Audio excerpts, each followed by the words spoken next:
CS coaching centre में स्वागत है। कैसे मेरे प्यारे बच्चे, उम्मीद करते हैं हंसते होंगे, मुस्कुराते होंगे। आज हम आप लोगों को अभाज्य गुणनखंड विधि द्वारा लॉसर निकालना सिखाएंगे। चलो देखते हैं कि लॉसर हम लोग अभाज्य गुणनखंड विधि से कैसे निकालते हैं।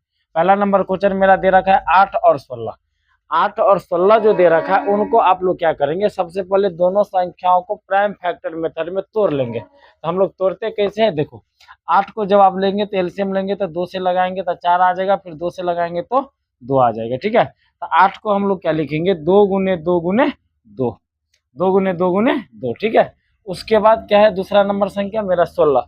तो 16 को जब आप तोड़ेंगे 2 से तो कितना आ जाएगा, 8 आ जाएगा, फिर 2 से लगाएंगे तो 4 आ जाएगी, फिर 2 से लगाएंगे तो 2 आ जाएगा। ठीक है, अब उनको 16 को क्या लिखना है कि 2 गुने 2 गुने 2 गुने 2। अब एक चीज समझो मेरे प्यारे बच्चे, यहाँ पे 2 कितने बार है, 2 गुने 2 गुने 2, 2 3 बार है, तो 2 का पावर हमें हम लोग क्या लिख देंगे 3।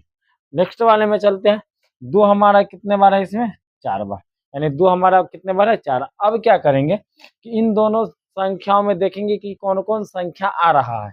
इसमें भी दो ही आ रहा है, इसमें भी 2 ही, यानी टोटल संख्या एक ही वो है कि 2 ही आ रहा है। तो यहाँ पे क्या हो जाएगा कि एलसीएम जब हम लोग निकालते हैं तो जो संख्या होती है उसका मैक्सिमम पावर होता है। यहाँ पे 2 का मैक्सिमम पावर 2 का पावर 3 है या 2 का पावर 4 है, तो आप लोग बोलेंगे सर जी 2 का पावर 4 है। तो 2 का पावर 4 है, इसका मतलब 2 को हम लोग कितना बार गुना करेंगे, 4 बार गुना करेंगे। तो 2 गुने 2 गुने 2 गुने 2, तो 2 दूनी 4 दूनी 8 दूनी 16, यानी उसका वैल्यू हमें कितना निकल के आ जाएगा 16। दूसरा नंबर सवाल देखते हैं, जैसे 17 और 51 है, 17 और 51, तो उसको भी हम लोग प्राइम फैक्टर मेथड से उसको तोड़ लेंगे।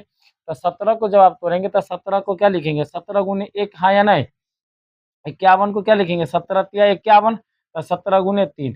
अब क्या करेंगे, इसमें इन दोनों संख्याओं में देखेंगे कि कौन कौन संख्या आ रहा है। तो बोलेंगे सर जी 17 भी आ रहा है, 1 भी आ रहा है और 3 भी आ रहा है। हम बोले कि चलो कोई बात नहीं है, यहाँ पे जब एलसीएम निकालेंगे तो यहाँ पे लिखेंगे ये 17 और 1 और 3, तो 17 3 को गुना करेंगे तो कितना आ जाएगा 51। उम्मीद करते हैं दोनों आपको सवाल समझ में आया होगा। नहीं आया होगा तो अगले वाले वीडियो में भी फिर से यही सवाल आने वाला है, आप लोग बारीकी से समझेंगे और बनाएंगे। ठीक है, बाकी तब तक के लिए थैंक यू।